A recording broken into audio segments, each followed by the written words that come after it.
Olá, bem-vindos a mais um capítulo do nosso podcast, o SejaCast, o podcast do Copelo Gomes. Nós estamos aqui hoje para responder algumas perguntas dos nossos clientes, dos nossos seguidores. Eu vou contar aqui com a ajuda do Rodrigo Gandra, nosso parceiro do escritório de longa data, né, Rodrigo? Exatamente. E vamos tentar aqui responder às dúvidas dos nossos clientes, nossos seguidores, como eu disse, que nos mandaram aí ao longo das semanas, das últimas semanas, mensagens nos provocando, nos buscando algum esclarecimento sobre temas aí bancários, né, direito do trabalho bancário do dia a dia. Então vamos lá, Rodrigo, quem é o primeiro ou primeira aí? Me faça, por favor, a gentileza aí de fazer a pergunta. Vamos lá, Juliano. Consegui separar algumas perguntas aqui bem interessantes. E eu acho que, começando com a Joana de Governador Valadares, tá? Ela perguntou o seguinte: Juliano, você já trabalhou em banco? Boa pergunta, Rodrigo. E assim, muita gente me pergunta isso. Na verdade, eu trabalhei, mas eu não fui bancário, né? Eu já tenho mais ou menos 20 anos de profissão. Nos primeiros 10 anos, mais ou menos, de advocacia, eu advoguei para bancos, eu era advogado do banco. E é por isso, então, que a gente já tem aí uma estrada boa aí, né? Vivenciando isso, a gente conhece os bastidores de como os bancos trabalham, por já ter estado lá de lá, né? Mas há bastante tempo não atuamos mais para o banco, e sim para os bancários. E aproveitando o gancho aí, já que a Joana aí, muito obrigado pela pergunta, Joana, e aproveitando aí o gancho, vou me apresentar, né? Meu nome é Juliano Copelo, né? A gente já tem vários seguidores aí no nosso LinkedIn, quase 5.000 seguidores. Inclusive, está aí agora o nosso link aqui, ou na tela, em algum momento aqui, vai estar aí o nosso contato LinkedIn. É, a minha formação, né, em Direito do Trabalho, sou advogado, né, me formei em 2005 na Faculdade Milton Campos, fiz uma pós-graduação em Direito Material e Processual do Trabalho, logo em seguida. Fiz um mestrado, eu tenho título de mestre em Direito Empresarial, né, também pela Faculdade Milton Campos. Fui professor universitário durante 8 anos, lecionei na PUC, que todo mundo conhece, lecionei em outras faculdades, né, já lecionei na pós-graduação. E, como eu disse, hoje, depois de ter defendido os bancos há muitos anos, estamos usando aí esse know-how, essa expertise, para atender o interesse dos bancários. Perfeito, Juliano. Então vamos continuar aqui com a nossa lista. Essa aqui agora é uma pergunta que veio do LinkedIn do nosso perfil, do escritório. O Carlos de Betim. Ele perguntou o seguinte, Juliano: pedi demissão e o banco não me pagou a PLR. Tem direito a receber mesmo proporcionalmente? Muito bem, Carlos, obrigado pela sua pergunta. Um abraço aí a Betim, nós temos aí vários seguidores e clientes em Betim. Bom, ele indaga aqui sobre a questão da PLR, é muito comum, porque o pagamento da PLR, né, é semestral, e aí recentemente tivemos aí a data de pagamento, que é muito esperada pelos bancários, e ele deve ter visto que ele não recebeu, né, porque ele pediu demissão e não recebeu, já se desligou do banco, mas na verdade o banco tem obrigação de pagamento, né, ele deveria receber. A matéria é sumulada pelo TST. Eu recebi, inclusive, esses dias uma consulta de um cliente me dizendo: Juliano, eu pedi demissão, né? Eu saí do banco por qualquer motivo, não recebi a PLR e o banco não me pagou, dizendo que nem apuração teve ainda, não tem como saber o quanto pagar, o que dividir, né? Aí eu apresentei para ele a súmula do TST, né? O Tribunal Superior do Trabalho já pacificou essa matéria, dizendo o seguinte: tem direito sim a receber proporcionalmente, ainda que não apurada a quantia exata, né? O quinhão, vamos dizer assim, que cabe àquele trabalhador, né? Aquele bancário. Então, ele tem a receber. A grande questão é que o banco, infelizmente, ele não vai pagar isso voluntariamente. Normalmente o banco não paga, né, porque houve o desligamento, mas como o empregado não perde esse direito, ele deve o quê? Acionar o poder judiciário, Justiça do Trabalho, para poder receber esse valor. Senão ele não vai receber, infelizmente. Interessante, Juliano. Vamos lá, agora é uma pergunta da Mariana de Pará de Minas. Essa aqui é uma pergunta muito comum que a gente recebe, Juliano. Fui promovida a gerente e agora trabalho 8 horas. Tenho direito a receber a sétima e a oitava hora como extras? Bom, boa pergunta. Isso aí talvez seja o carro-chefe das ações, né, contra os bancos, né? O que que acontece normalmente? O empregado ingressa no banco geralmente em cargos menores, né, um cargo de 6 horas, trabalha lá aquelas 6 horas, às vezes faz horas extras normalmente, e ele recebe uma promoção para um cargo de gerência. E o banco, ao fazer a promoção, ele submete esse bancário a uma jornada de 8 horas, mas a jornada bancária, a regra é de 6. E o que que justifica, né, passar por uma jornada de 8 horas? O banco pode fazer isso? Depende. Depende do quê? Do grau de autonomia que esse bancário terá. Só se justifica cumprir uma jornada de 8 horas ou mais, né, o fato, né, se o empregado, aliás, se o bancário tiver poderes de fiscalização, de gestão, se ele tiver voz de gestão dentro do banco. Mas, infelizmente, o que a gente costuma ver é que isso não acontece, né? O que que o banco faz? O banco promove um escriturário, um caixa, por exemplo, que tem 6 horas, um cargo de 6 horas, um analista, para um cargo de 8, dá a ele um nome de cargo pomposo, né? Van Gogh, né? Sem citar bancos aqui, mas Van, Select, Estilo, enfim. E cria uma ilusão de que o bancário tem poderes, né? Porque teoricamente ele se sente acima hierarquicamente daquelas pessoas com cargo de 6 horas, só que na verdade ele não tem efetivamente esses poderes. Ele não consegue aumentar limite, ele não abre conta, o bancário acha que ele abre conta, ele não abre conta, ele preenche um formulário e submete a decisão superior se a conta vai ser aberta ou não. Ah, mas eu aumento o limite. Não, o sistema já é pré-parametrizado. Ele vai naquela barrinha assim, igual a gente faz no celular para aumentar o volume, ele vai na barrinha e vai no limite dela. Ele não vai além daquilo. Ah, mas o escriturário, por exemplo, ele pergunta para mim se eu posso tirar férias, aliás, se ele pode tirar férias, ou ele me entrega o atestado médico dele de um atraso qualquer, alguma coisa nesse sentido. Então eu sou superior a ele. Não, você é gerente, né? Apesar do nome pomposo do cargo, você é um mero interlocutor entre o pessoal de 6 horas e os cargos superiores. Eles que vão resolver. Você vai fazer uma interlocução. O que for resolvido, olha, não vai abonar o atestado, não vai tirar férias nessa época. Não, não, não. Você, gerente, você não consegue desfazer aquilo. Você não tem, então, essa autonomia.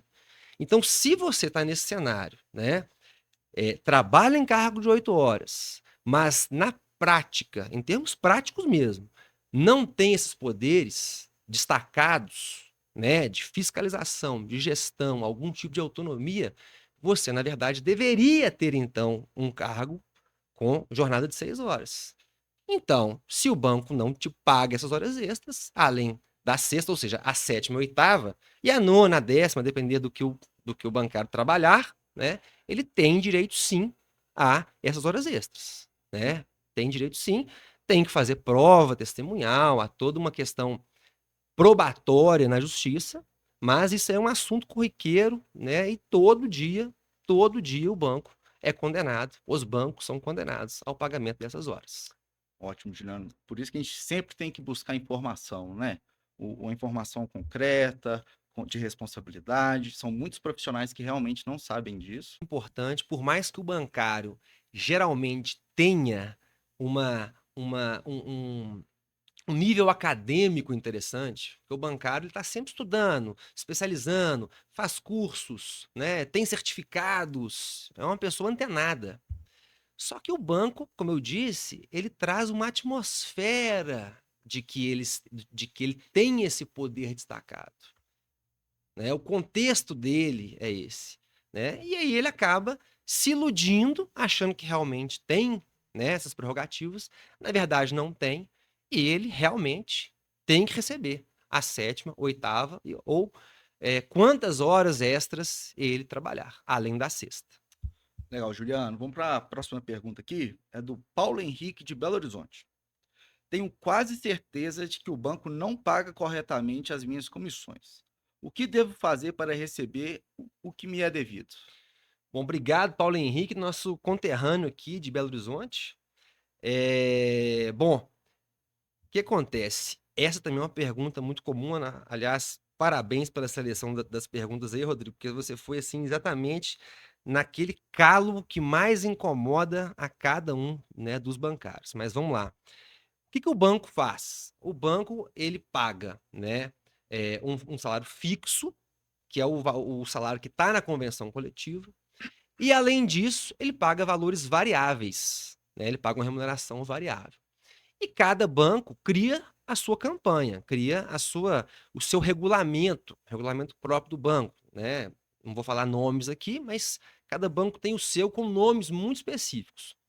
E sempre voltado à política de metas, né? O empregado bancário cumpre a meta, ou individual ou coletiva da agência, ele se credencia a receber aquele valor, que é um valor variável. Aí o Paulo Henrique me pergunta aqui, eu tenho quase certeza que que o banco não está pagando corretamente. Mas o que acontece? O banco, todo mês, ele vai e aumenta aquela meta. Então, ele começou em janeiro com 5, em março já estava com 10, ele vai escalonando aquilo ali. E o bancário vai se matando. Ele é bom de venda. Esse pessoal é bom de venda, né? Então ele vai se matando, equipe se estimulando, a galera vai vendendo tudo que pode e vai cumprindo meta. E bateu a meta. Aí chegou alguns meses depois, o banco projetou a meta lá para cima. Ele vai e vende. Ele vai e alcança a meta. E aí o banco vai só aumentando meta e o pessoal só vendendo, só batendo meta. Aí o banco vai e divulga nas redes sociais: olha, esse trimestre batemos um recorde histórico. O lucro líquido foi de X bilhões. Né? Estamos assim, alcançamos a tal posição, né? Nossas ações subiram. Ele vai e divulga aquilo ali de uma maneira orgulhosa. Quem que fez isso? Quem que levou o banco àquele degrau? O bancário. Só que o bancário, em contrapartida, ele não vê essa ressonância, essa correspondência da ascensão do banqueiro no salário dele. Então, ao contrário do banco, né, a remuneração variável dele tá lá devagarzinho, sobe um pouquinho, às vezes fica estacionária, sem contar que ele, às vezes, está trabalhando o dobro para chegar no mesmo lugar. Então ele cria aquela expectativa, olha, se continuar assim, o banco divulgou aquele balanço, olha, vamos ver. Então ele cria aquela expectativa, faz até uma regrinha de 3, ó, se eu recebi X lá no mês passado, no pagamento anterior, nesse eu vou receber Y. Ele chega lá, não tem aquela correspondência, aquela paridade. E o que acontece? Ele se frustra. E os bancos, né, normalmente eles não são Uhum. transparentes para poder mostrar isso. Olha, você recebeu isso por causa disso. Você alcançou esse valor por conta disso aqui. O banco paga um valor picado. Ó, esse mês você vai receber lá 2.723,13. E o bancário ele não consegue chegar naquele valor. Por que daquilo?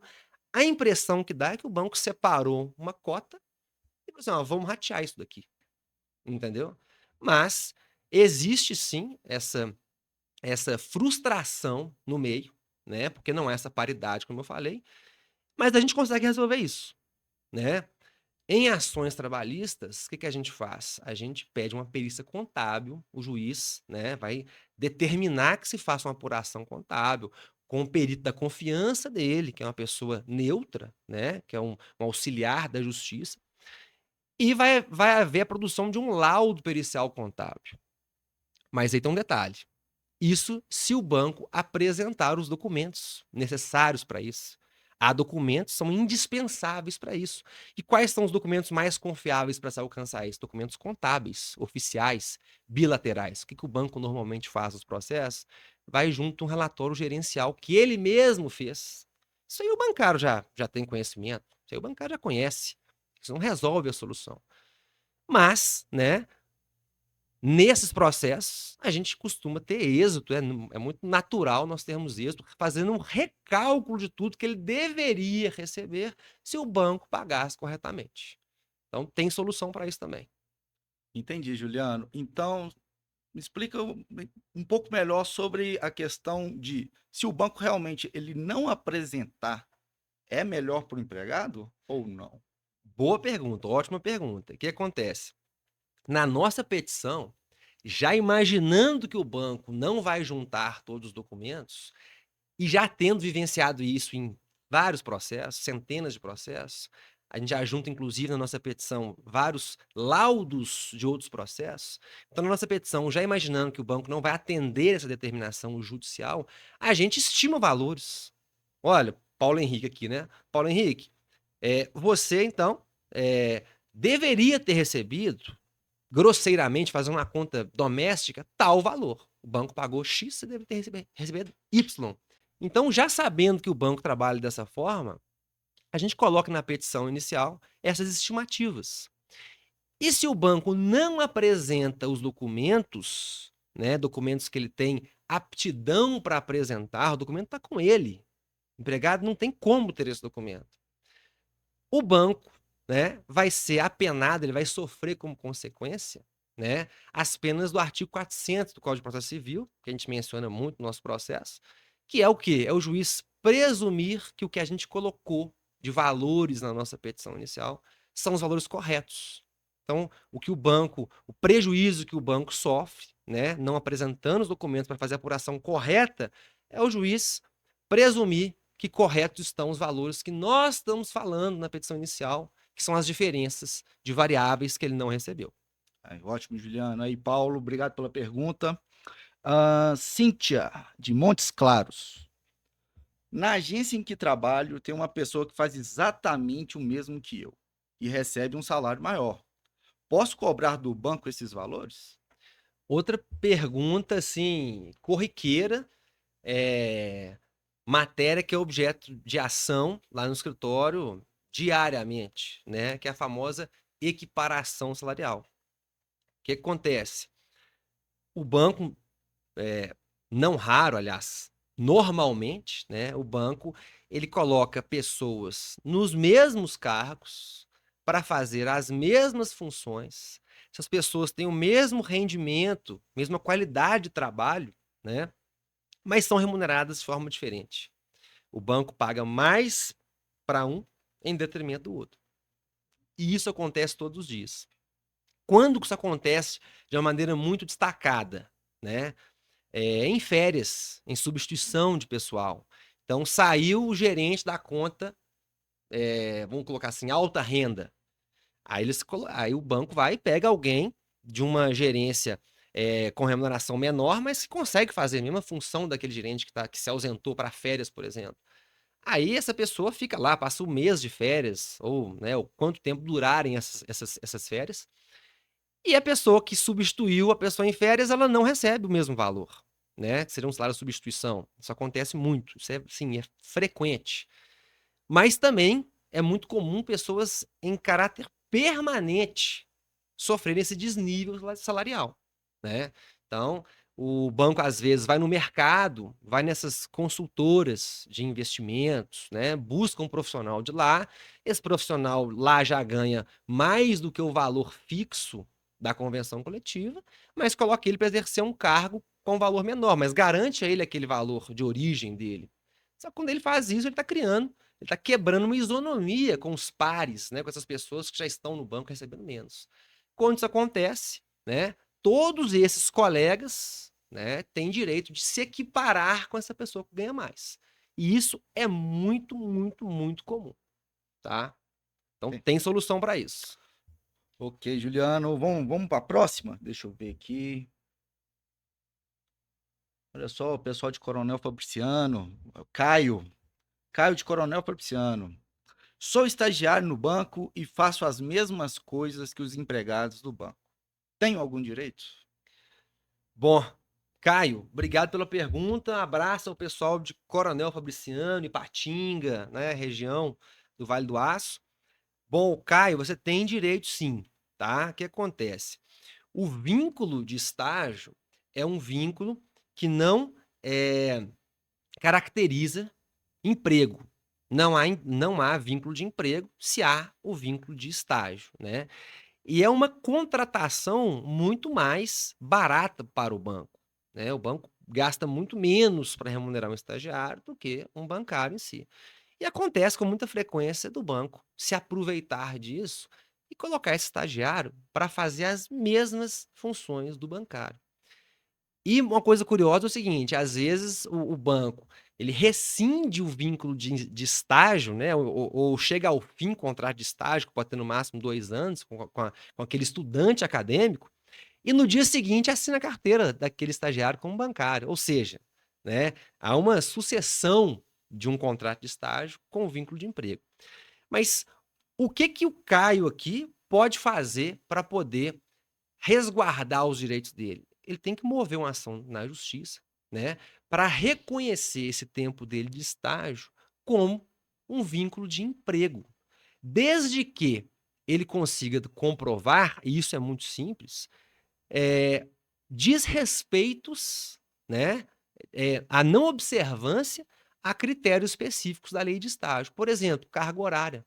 A carga horária é de 30 horas semanais, 6 horas diárias. É muito comum, tenho certeza que o Caio foi submetido a isso, trabalhar em hora extra. E geralmente o estagiário não tem cartão de ponto. Então para ele fica, assim, mais difícil até, ele vai resolver isso pela prova testemunhal, mas ele mesmo não tem a prova documental disso, né. Então assim, se ele excede essa carga horária, especialmente com frequência, ele, né, está apto a transformar o vínculo dele de estágio em bancário. Outras coisas, se a atividade que ele faz nesse estágio acadêmico, no banco, não é uma atividade que traz para ele crescimento acadêmico. Imaginemos, o Caio é estudante de psicologia e trabalha lá no autoatendimento, uma coisa não está relacionada à outra. Ou ele é estudante de engenharia, está trabalhando num departamento do banco que não vai ter nenhum acréscimo acadêmico para ele. É uma desvirtuação, é um desvirtuamento, na verdade, desse contrato de estágio. E aí o contrato passa a ser de trabalho, relação de emprego. E aí ele vai ganhar todos os direitos, o salário da categoria, os benefícios convencionais, ticket de refeição, PLR, né, fora o tempo de contrato de trabalho, recolhimento previdenciário, tempo, né, de contagem de serviço para fins futuros de aposentadoria. Então, enfim, é muito comum isso acontecer e resolve-se, né, na justiça através, né, dessa solução. Ok, Juliano. Caio, que é um seguidor assíduo aqui do nosso perfil, mandou várias perguntas, mas, Caio, consegui separar uma só. A gente vai. Peguei o material que você mandou, a gente vai respondendo aos poucos, tá bom? Obrigado pela pergunta. Vamos aqui agora para o Douglas. Juliano, Douglas é de Parauapebas, estado do Pará. Olha só que legal. Ele perguntou o seguinte: uso meu carro todos os dias para atender a cliente e resolver assuntos do banco. Isso está certo? Boa pergunta, Douglas, obrigado pela sua pergunta. Pessoal de Parauapebas, Pará, tivemos várias ações lá, né, Rodrigo? Já. Várias ações, né? Enfim, abraço pro pessoal lá. Bom, ele usa o carro dele todos os dias, e isso é muito comum lá e em outras cidades, né, que tem um perfil parecido. Como é que funciona? O que que deve ser a realidade do Douglas? Eu não me lembro agora se ele é um dos nossos clientes, ele tem ação, no nosso escritório, eu estou imaginando que não, mas enfim. Qual que deve ser a realidade dele? Ele trabalha numa cidade, né, que não tem um atendimento, né, de transporte de aplicativo, não tem atendimento de táxi, um atendimento de ônibus deve ser um pouco deficitário, né, e ele tem que fazer uso com o carro dele, ou a motocicleta dele, ou o carro dele, né. Tem gente que trabalha muito de mototáxi, que pega mototáxi, enfim, ele tem que se virar para atender o cliente. Aí imaginemos, ele é um gerente PJ, ele tem que atender as empresas, né, porque o gerente pessoa física, ele geralmente fica lá na agência e a clientela mais vai até ele do que ele até os clientes, mas o PJ não. E aí ele visita o dia inteiro esses clientes. Empresas de todo tamanho, né? Aí depende da carteira dele, vai ter vários segmentos. Mas ele vai sair, né? Fazer o corpo a corpo com essa clientela, usando o carro, porque não existe malha de transporte no lugar, né? Para ele fazer isso. Inclusive, quando a gente entra com essa ação, os bancos falam: não, mas a gente disponibiliza transporte por aplicativo e tudo mais. Mas assim, transporte por aplicativo em vários lugares não existe. Em outros, está saturado. Em outros, o sinal de internet não é suficiente. Então ele não tem opção. Ele pega o carro dele, a moto dele e vai. E lógico, pelo princípio da alteridade, o risco do empreendimento, quem tem que financiar o empreendimento é o empregador. Ele não pode transferir esse risco para o empregado. E o banco fazendo isso, né, em demérito aqui do Douglas, ele está transferindo para o Douglas um custo que é dele. Então, o Douglas ele tem que mover uma ação na justiça, ele tem que ser reembolsado, né, o juiz vai avaliar o deslocamento, qual carro que ele usava, desgaste, o valor do quilômetro rodado, da gasolina na região, né, os custos todos com tributação, IPVA, licenciamento, né, depreciação, manutenção, tudo isso vai ser objeto de reembolso para aquele que gastou do seu patrimônio para atender aos interesses do empregador. Legal, Juliano. Vamos lá para uma próxima pergunta. Deixa eu ver aqui. Patrícia, de Belo Horizonte. Estou pretendendo pedir demissão do banco. Não estou aguentando a pressão. O que vou perder se fizer isso? Patrícia, a sua pergunta é a pergunta comum para vários dos nossos seguidores aqui. A gente recebe essa pergunta quase que diariamente, né?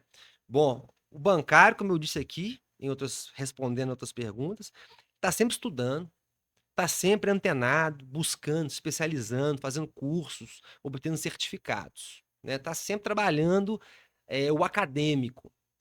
E aí várias oportunidades vão aparecendo. Isso é comum, né?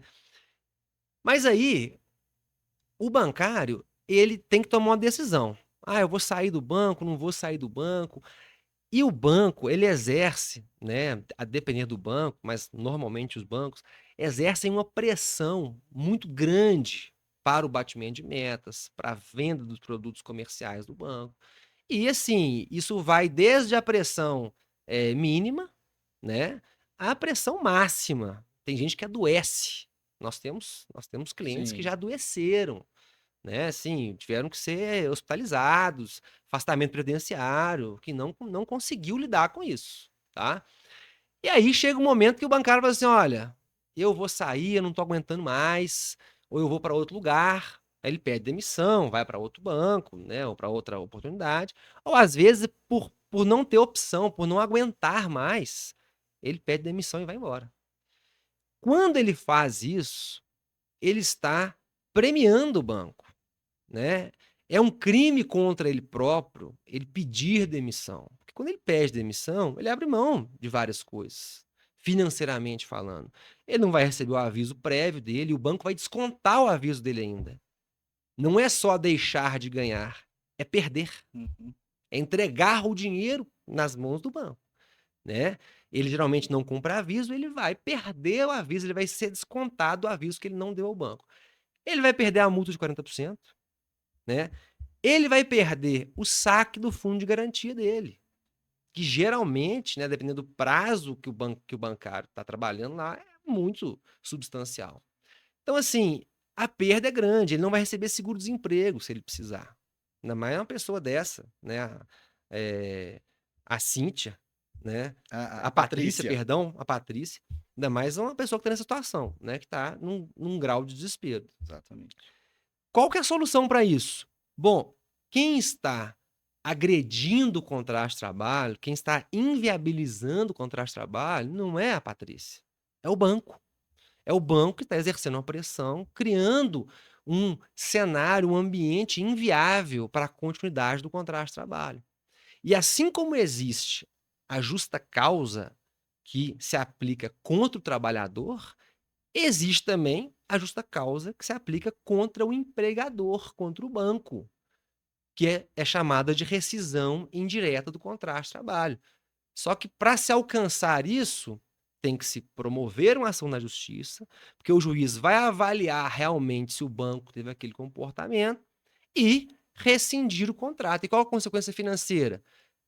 A Patrícia, no caso, se tivesse êxito na ação, movendo a ação e tendo êxito, ela vai receber todas as parcelas que receberia se o banco, de sua livre iniciativa, a mandasse embora sem justa causa. Mas aí a outra pergunta que se faz: Juliano, mas o que acontece? E se eu não comprovar isso, se eu perder esse pedido de rescisão indireta? Olha só, primeiro, quando você move a ação pedindo rescisão indireta, você move também, nessa mesma ação, vários outros pedidos contra o banco. Então você vai pedir sétima, oitava hora, desvio de função, equiparação, rescisão indireta, reembolso das despesas lá com o seu veículo, telefone celular, várias coisas, né? Um pacote completo contra o banco, né? Se o banco praticou essas irregularidades todas.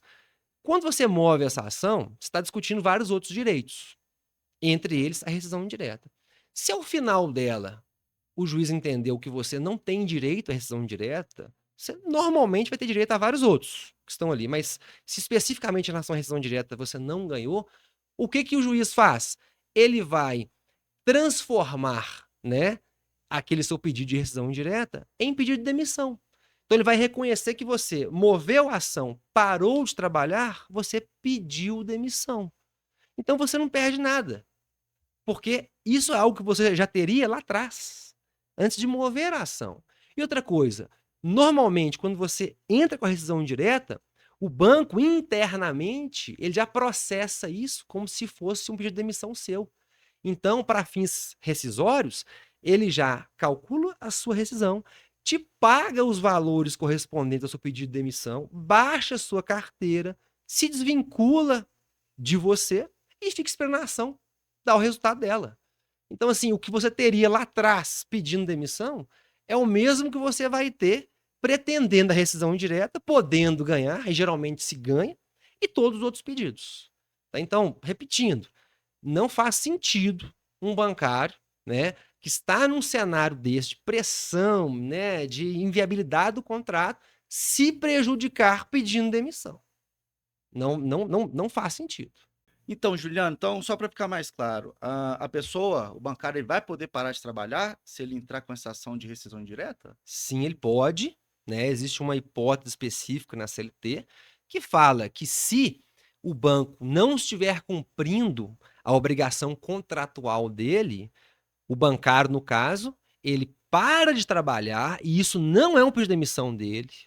Ele não vai ser punido, o banco não vai aplicar uma justa causa nele. Não, ele está exercendo uma prerrogativa legal de parar de trabalhar por culpa do banco.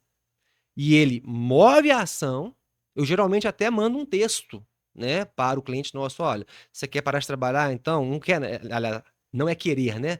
Você vai parar quando? Porque ele não está aguentando mais trabalhar. Em tal data.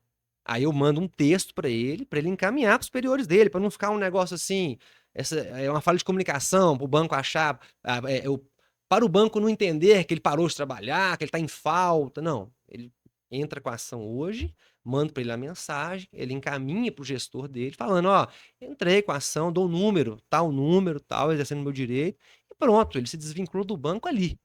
E o juiz vai resolver qual vai ser a modalidade da rescisão dele. Se foi pedido de demissão ou se foi culpa do banco, a justa causa praticada pelo banco, mas ele para de trabalhar normalmente sem nenhum prejuízo. Ótimo, Juliano. Vamos lá, então, para a próxima pergunta da Carla, de Pedro Leopoldo. O banco pode me mandar fazer funções que não são do meu cargo? Bom, na verdade, não poderia, mas isso acontece todos os dias, né? Falamos há pouco aqui sobre a questão da equiparação, do salário substituição, né? Normalmente o banco, né, coloca uma pessoa que tem um cargo X para fazer as funções do cargo dele X e do cargo Y. Ele acumula tudo isso. E sabe o que acontece? Ele tem um prejuízo duplo nisso. Porque se o cargo dele é um cargo que está submetido ao batimento de metas, se ele tem a perspectiva de ganhar essas variáveis que ele ganha, né, as premiações e tudo mais, quando ele começa a fazer as funções que são dele, do cargo dele, e outras funções de outro cargo, de outra pessoa, ele não consegue dar a atenção que ele precisa à questão comercial. Ele vira um burocrata. Ele vira uma pessoa que só trabalha na administração.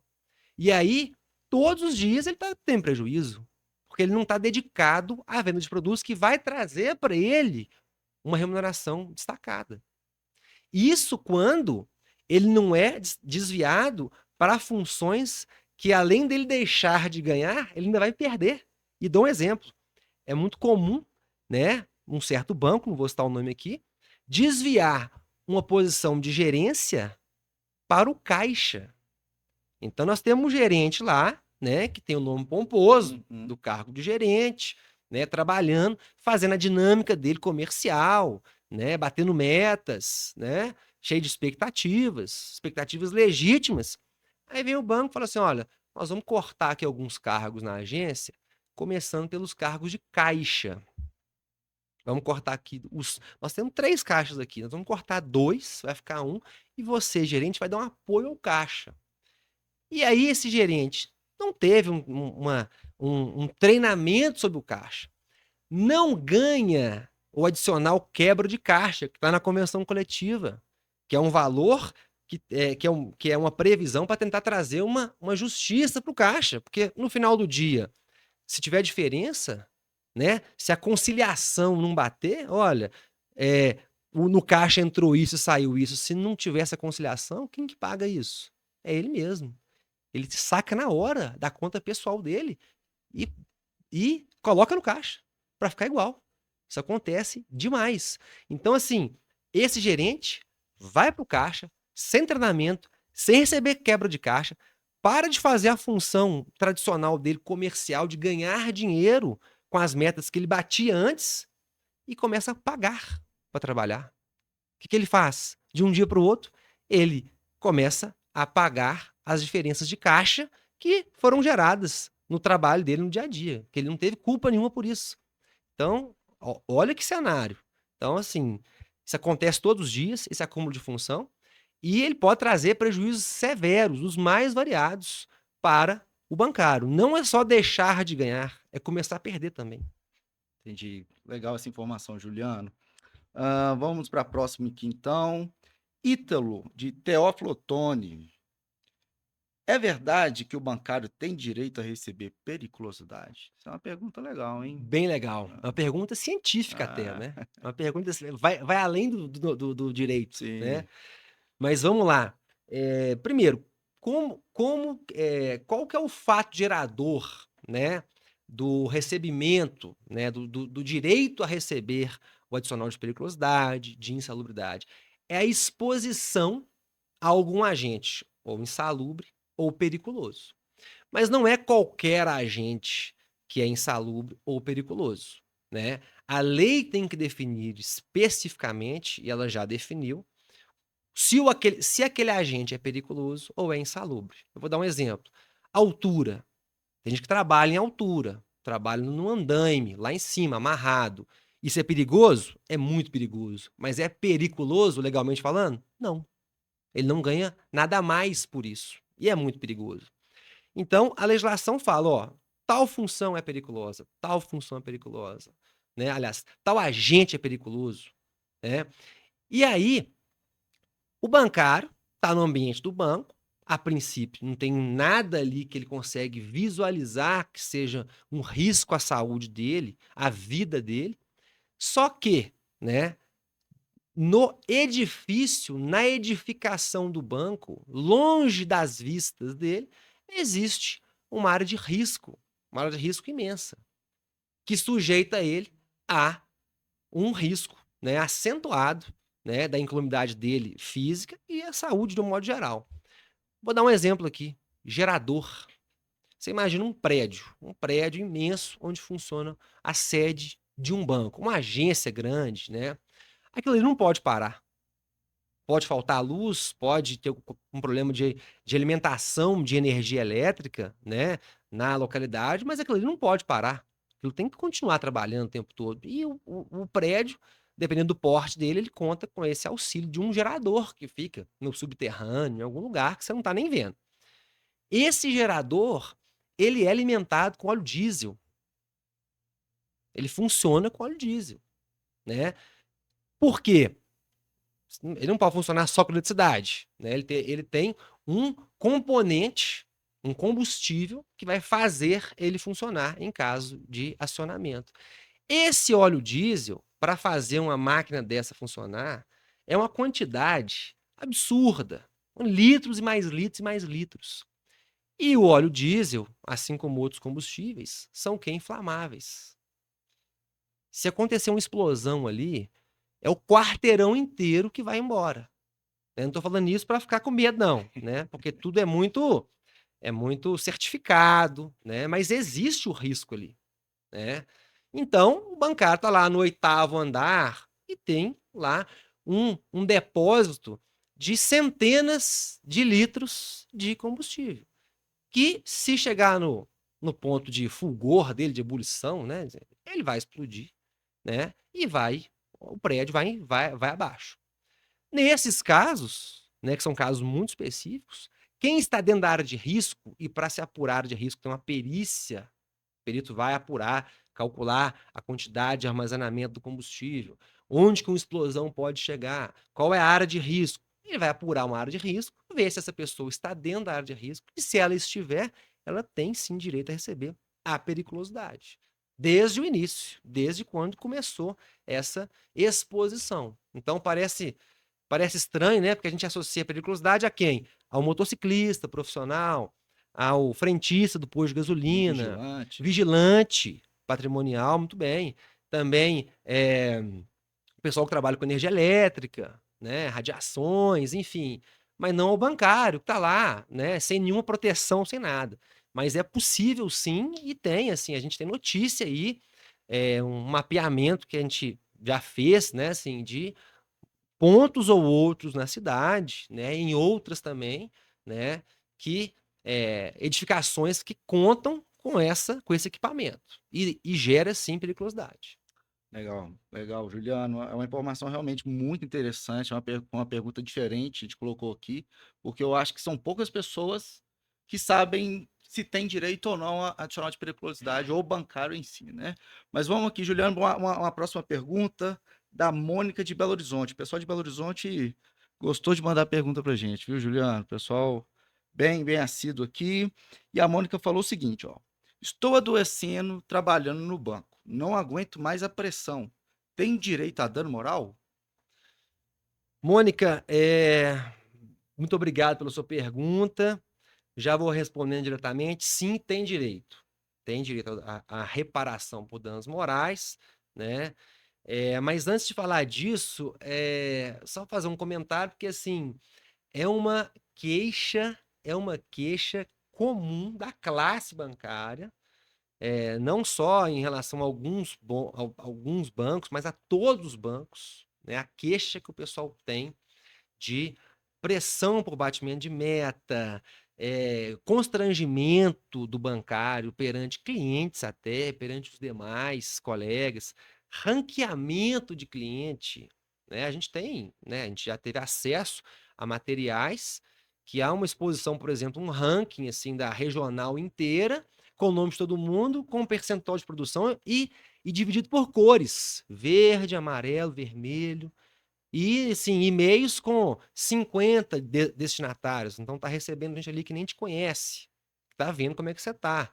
E ao final, na assinatura de quem enviou, a seguinte frase: "Favor não encaminhar para ninguém", né, assim, sei que estou fazendo errado, mas não divulguem isso. Então, assim, é um expediente, né, que a maior parte dos bancos, né, vamos ser justos aqui, mas é a maior parte dos bancos, pratica, né, é esse expediente de pressão, constrangimento, ranqueamento, e eles vão além, eles instituem políticas, né, modus operandi dentro de algumas agências, para tentar forçar, né, as pessoas a contratarem serviços, e colocam lá o bancário está na ponta, está no tete a tete, está no corpo a corpo com o cliente, para fazer coisas que esse bancário não quer fazer, ele não deseja fazer, né. Quer primeiro, convencer ele a qualquer preço a contratar um serviço, né. Se ele não quiser, até contratar sem ele saber exatamente o que está É contratando. o famoso empurrar um É. serviço, né. Exatamente, empurrar, né, fazer uma venda casada: "Olha, eu quero um empréstimo", aí ele sai de lá com 2 empréstimos e nem sabe disso, né, aí às vezes o juiz pergunta, assim, esse tipo de instrução é, assim, é um show de horrores, né, e a testemunha vai lá, fala tudo, até a testemunha do próprio banco, às vezes fala, né, e aquele show de horrores o juiz pergunta assim, às vezes: "Mas espera aí, a pessoa, o cliente que não queria contratar um serviço, e acabou contratando sem querer, por pressão ou sendo até ludibriado, né, ele não fica nervoso, ele não se revolta, não, aí a resposta, né, claro, se revolta. Ele volta lá com a turma dele depois. Ele volta com familiar. E o pessoal ameaça depois aquele "posso ajudar", né, quem quer que seja que atendeu ele. E aí, às vezes, o vigilante entra para poder aliviar aquilo ali. Aí você deve lembrar, a gente teve casos de De agressão. agressão, lembro o caso. Agressão, né, ou seja, uma cliente nossa foi agredida fisicamente por um cliente. Foi para o hospital, uma agressão até séria. Então, assim, existem vários expedientes que os bancos adotam, instituem, criam até um passo a passo, né, e submete o bancário a fazer coisas, né, horríveis que ele nunca gostaria de fazer. E tem adoecimento, tem gente que vai tomar, né, bancário, que vai ser afastado pelo INSS, vai tomar remédio controlado, vai desistir, vai pedir demissão, ir embora, né, abandonar o serviço, entrar em depressão. Então, assim, esses são cenários, como eu estou explicando aqui para a Mônica, né, Mônica. eu não sei o que ela está vivendo especificamente, né, mas a gente conhece essas variáveis todas, desde as menos agressivas às mais agressivas, mas existe sim reparação por danos morais, né. E em alguns momentos o poder judiciário tem se mostrado, muito, contundente em relação a isso, mandando oficiar Banco Central, mandando oficiar Polícia Federal para fazer apurações, né, porque essa é uma conduta realmente que tem que ser combatida, não só com a indenização, o juiz condena o banco a pagar a indenização, mas fora isso tem questões administrativas que o juiz geralmente toma para coibir o banco de fazer isso, né. Ótimo, Juliano. A gente vai para a nossa última pergunta. A Jéssica de Uberlândia. Trabalho em um banco em que tenho que ficar com a chave para desligar o alarme da agência quando ele dispara. Nunca recebi horas extras.